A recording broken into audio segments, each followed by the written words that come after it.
Brandon 404 with his paper shotgun. And it has electrical tape all over it because it looks cool that way. And the handle won't stay on.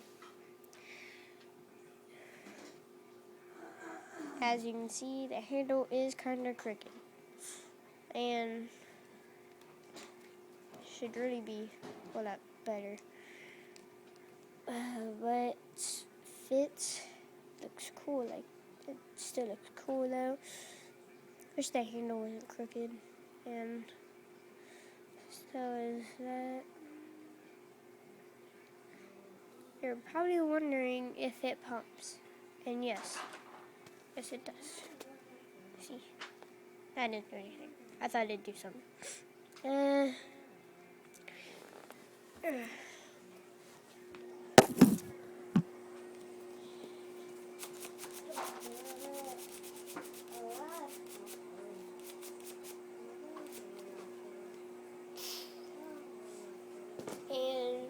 that's about it.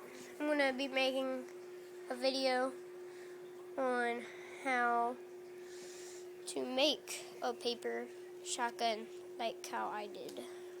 Or, you can just, I'm going to let you guys look at it to give you some ideas. Hopefully you do the handle better than I did, and hopefully it's straighter. And, just letting you guys look at it. This part right here cannot be taped at all. It just can't be taped. And I used blue paper because at first I wanted a blue shotgun. That's about it in this video. Rate, comment, subscribe. See ya.